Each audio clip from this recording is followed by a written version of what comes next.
एक रोज शाम के वक्त हिना अपनी माँ के साथ बैठी हुई होती है। तभी वो अपने फोन में अपनी माँ को एक लड़की की फोटो दिखाते हुए कहती है, माँ ये देखो, ये लड़की कितनी मॉडर्न एंड टॉल है, ये मेरे भैया के साथ एकदम फिट बैठेगी। तभी उस घर की बड़ी बहू मानसी वहां आती है। चलिए माँ जी, हिना दीदी खाना लग गया है। बहू यहाँ तो आ, ये देख हम तेरे देवर के लिए रिश्ता.com की साइट पे लड़की ढूंढ रहे हैं जो कि सुंदर होने के साथ साथ अमीर भी है। अब तेरे गरीब मायके वालों ने दहेज के नाम पर एक दो चीज पकड़ा दी बस, इसलिए अब मैं अपनी छोटी बहू अमीर खानदान की लाऊंगी जो कि भर भर कर दहेज लाए। हाँ, वो अपनी बड़ी बहू को ताने दे ही रही थी कि तभी उसका छोटा बेटा हितांश एक मॉडर्न लड़की के साथ घर आता है। उन दोनों के गले में वरमाला डली हुई थी। हितांश बेटा, ये लड़की कौन है? माँ ये जूली है और हम दोनों ने शादी कर ली है। क्या तुम दोनों ने शादी कर ली? मैं नहीं मानती इस शादी को। हाँ तो किसे फर्क पड़ता है आपके मानने या ना मानने से? वैसे भी वो कहावत तो आपने सुनी ही होगी कि जब मियाँ बीबी राजी तो क्या करेगा काजी।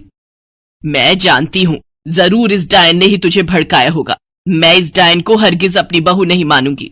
भले ही आप ना मानो, लेकिन लीगली तौर पर मैं ही तो हूँ आपकी बहू। इसलिए अब जल्दी से जाइए और आरती की थाली लाकर मेरा गृह प्रवेश कीजिए। सास बेमन से अपनी नई बहू का स्वागत करती है। जूली हितांश के साथ अपने कमरे में चली जाती है। हे राम, माँ अपनी इस नई छैल छबीली के तेवर देखे, इसके तो रंग ढंग ही अलग है, बड़ा ही घमंड है इसमें। तू चिंता मत कर बेटी, कल इसका ससुराल में पहला दिन है। तुम देखना अगर मैंने भी इसका घमंड चूर चूर नहीं किया तो। अगले दिन सुबह हितांश के पिता यानी जूली के ससुर अपनी पत्नी से कहते हैं, विमला देखो तो सुबह के 10 बजने को हैं और ये नई बहू अभी तक अपने कमरे में सोई पड़ी है और आज इसका रसोई में पहला दिन है और ये अभी तक अपने कमरे में है। तुम रुको जी, अभी मैं इसकी खबर लेती हूँ। नई बहू, अरे ओ नई बहू। कुछ देर बाद जूली वहां आती है।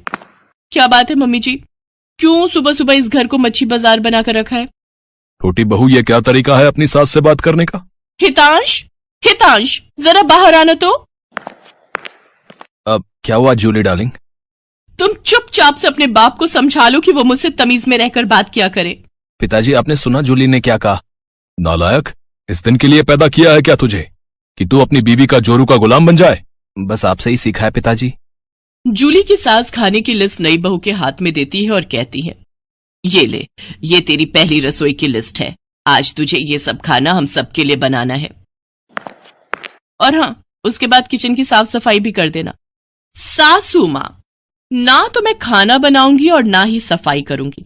बहू आई है घर में, कोई काम वाली बाई नहीं जो उसे आते ही काम बता दिए।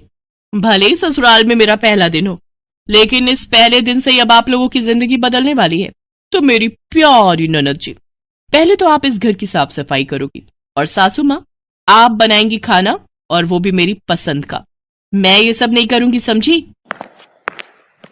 देवरानी जी, ये सब क्या कह रही हैं आप? हम इस घर की बहू हैं और ससुराल वालों का ख्याल रखना हमारा फर्ज है।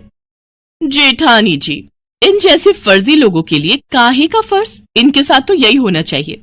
बड़ी जुबान चलती है तेरी, मैं तो तुझे छत से धक्का ही दे दूंगी, फिर तू भूतनी बनकर भटकती रहना। और ये हो गई आपकी कही बातों की सारी रिकॉर्डिंग। अब अगर सासू माँ आप